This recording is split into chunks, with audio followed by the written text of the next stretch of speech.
And this is a mistake many Christians make. They give man the place of God in their lives. And as long as we continue to give man God's place in our life, we shut out God.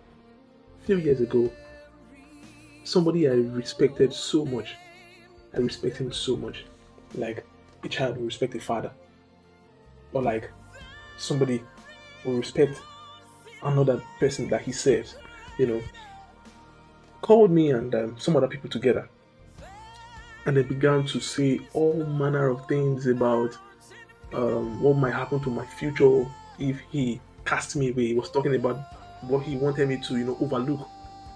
And then he spoke about how that um, he would send me away, or he would, reject me and send me away from, the organization or something. And then when he does that, he was really pitying my life and how it would look like, especially my children, and how they would suffer if they were not there. So by implication, what he was meaning was that if he does not stand in for me, if he was not there for me, if I wasn't remaining in that position, then I probably had no future somewhere else.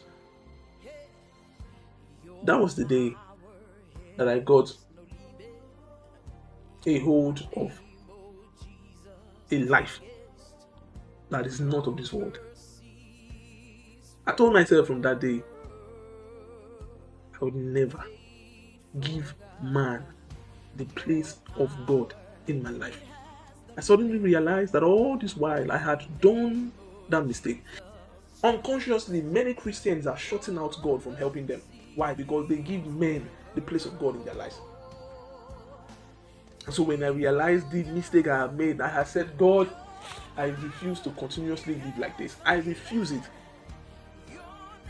I decided that I would only depend on God, and I would never make this sort of mistake anymore in my life. The mistake of giving man the place of God in my life.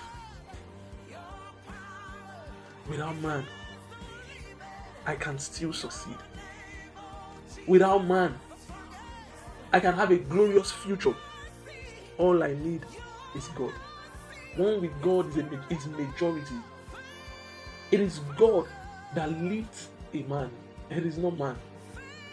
Men can be channels, but the source, the lifter, remains God.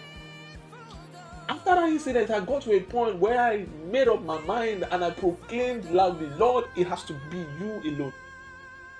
And if you cannot give me, may I never have it. What you cannot do, Father, for me, let it remain undone. But the good thing is that there is nothing impossible for God. There is nothing God cannot do. But when you get to that position where you decide to give God the place of God in your life, then you would have that change of story all around. Don't make that mistake of giving man the place of God. It doesn't matter who the man is. It doesn't matter if he's taking or acting like God in your life, if he's a bishop, a pope, or whatever. It doesn't matter. No human being should take the place of God in your life. No human being. No human being. And as soon as I woke up, and then that incident was divinely orchestrated, I believe, because God wanted me to wake up. And as soon as I woke up, I gave God God's place in my life. And then I told God, if you cannot do it, let it remain undone. What you cannot give me, may I never have. And since that time, it's been a glorious life. My life got better in thousands of folds, way better than I can ever imagine. The Bible says in Jeremiah 17:5, that cursed be the man that trusted in man and maketh flesh his arm. And it says, whose heart have departed from the Lord. When you make this mistake of giving man the place of God in your life, your heart has departed from God. Don't make that mistake. If you are making that mistake, retrace your step. Give God God's place in your life. Don't give man God's place in your life. Give God. It doesn't matter who the man is. Let God be God in your life. Don't make man your God. Don't make man your God. Let God take the place of God in your life, and you will see how things will change and become way better for you. Because the moment you give God God's place in your life, then God steps in to help you. But if you continue to give men and man the place of God in your life, you unconsciously shut out God from your situation.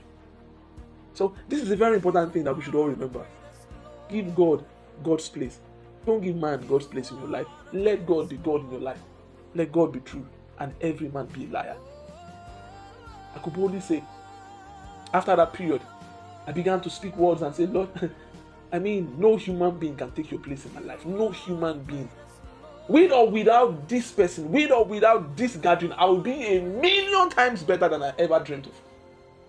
And it's been a life of glory. You know, the Bible says that the path of the just is as a shining light that shines brighter and brighter unto the perfect day. That is the path of the man who has given God the place of God in his life.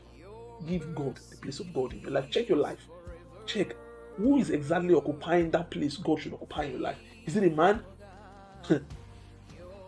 Give God God's place in your life, and you will discover a maximum change in everything that has to do with you. Make Jesus your source. The one who has made God God in his life receives a special inheritance from God. Do this from today, and God will bless you. That's what I thought to share with everybody. Thank you so much.